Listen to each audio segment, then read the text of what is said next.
Okay, so ayan, finish na yung kanyang motorsiklo. And yun lang, sa mga magpapagawa, PM nyo lang ako. And iwas po kayo sa mga plug and fail. Ayan, no? Remind ko lang, ayun, no? Relay lang ng pangalan. Walang ano. Ha, ingat kayo sa mga ganito, ha? Budol. Yan, oh. Saklap. So ayan na.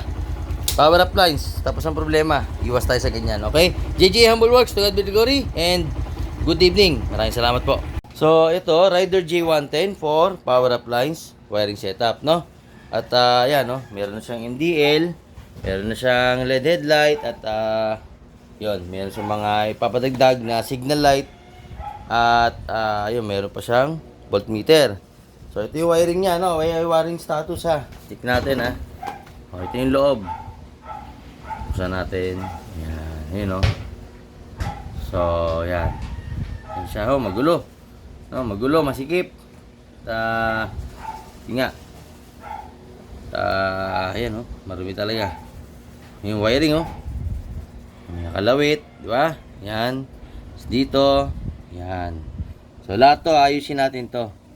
No, stock regulator, ha. Stock regulator po yan. Ayan, haba, oh. Tunnel drive, oh. Grabe, oh.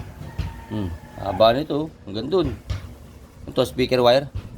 Tapos, speaker wire nga. Ayan, oh. Speaker wire yan. Gumamit ng speaker wire. So, hindi ko inaano to. Kaso, meron tayong mas maganda. Yung nga, yung power up lines. So, yan. Ayusin natin to sa power up lines wiring setup. Tapos, yan, oh. Ito yung pinapakita ko lang, yung harness condition. Yan, yung harness condition ng kanyang motorsiklo. Ayan, oh. Yan, di ba? Oh, yan. Yan yung sa MDL. Balas. Oh, yun, oh. Pag ano, pataas.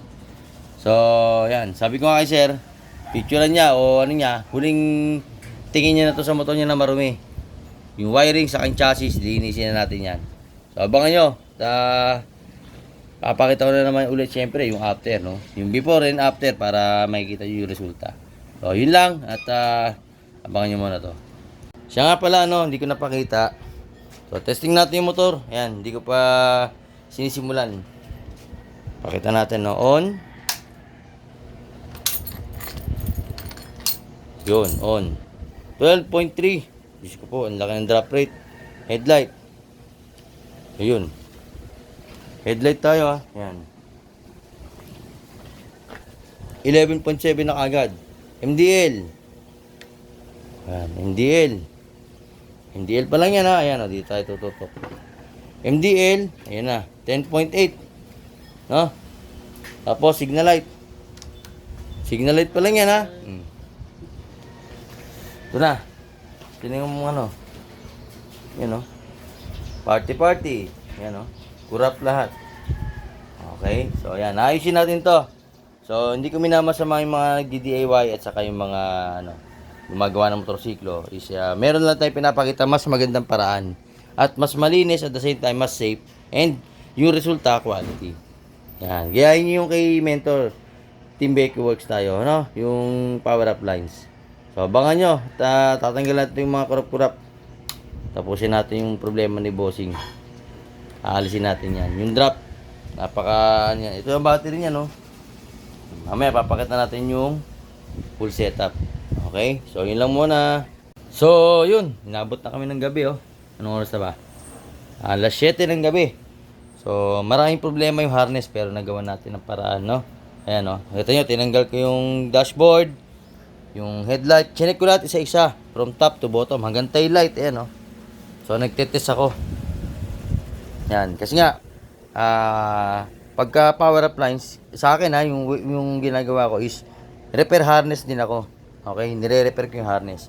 So, yun nga, na-found out namin, mayroong socket dito na maluwag. So, inayos. Tapos dito, ayan, naglagay ako ng diode para gumana yung kanyang signal light kasi naka-apat na LED na siya. Pinapalitan niya sa akin ng 4 na LED to. No? So, ayan, binaklas ko. Tapos, yun nga, ito na yung wiring niya. Yan yung ulo. Kung papapansin nyo, ayan, yan yung itsura. Oh. Malinis na yan. Pag tinanggal ko itong dashboard, ayan. Ganyan na yung itsura ng ulo niyan. Malinis na. Wala ni sala sa labat, no?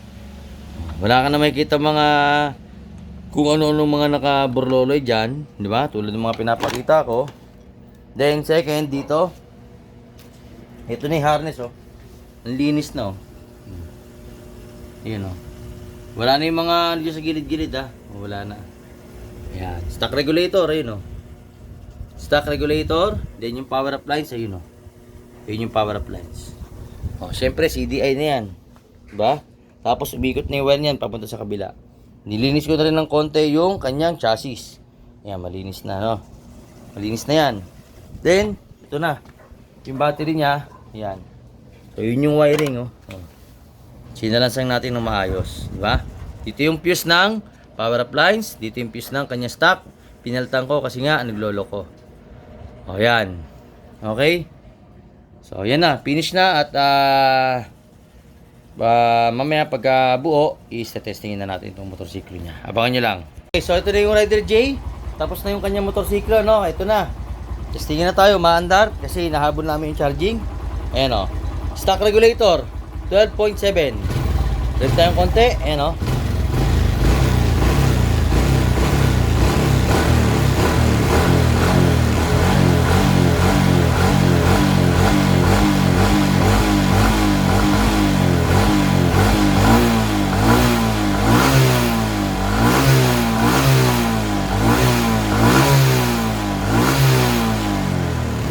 Okay, 14.9. Walang daya sir ha. Nagpa 14.9 kahit stock regulator, naka fast charging. Pero safe po yan kasi naka power appliance. Okay, sige sir, ikaw mag-open ng ilaw. Headlight tayo, headlight. Yun, tapos signal light. Tapos MDL. Isa pa. Yan, tapos busina. Sige, ratratin mo. Oh, walang kurap, no? Walang daya. Next. Tayo. Pakita natin. Busina. Wala oh. Ating ano oh. Kahit nag-11.7 no. Bukas lahat yan. Nakasenlo. So yun lang. Tapos na yung power appliance niya. At yan no. Finish na yung kanyang motorsiklo. Okay. Marami pa kaming ginawa rito. May mga agenda pa. Tapos ito pa pala. Passing. Kung malimutan. Passing. Ito. Passing light. Double check. Yun oh. Patay. Bulag ang kasalubong. Okay na. So ayan, finish na yung kay Bossing from Calamba, Laguna. At uwi na siya ngayon. Pero totoong tiga Pagsanhan. Lucena. Sa Lucena. Oh, yun oh. Okay, so ayan, finish na yung kanyang motorsiklo. And yun lang. Sa mga magpapagawa, PM nyo lang ako. And iwas po kayo sa mga plug and fail. Ayan oh. Remind ko lang. Ayun oh. Relay. Relay lang ng pangalan. Walang ano. Ha, ingat kayo sa mga ganito ha. Budol. Yan, oh. Saklap. So ayan na. Power appliance. Tapos ang problema, iwas tayo sa ganyan, okay? JJ Humble Works, to God be the glory and good evening. Maraming salamat po.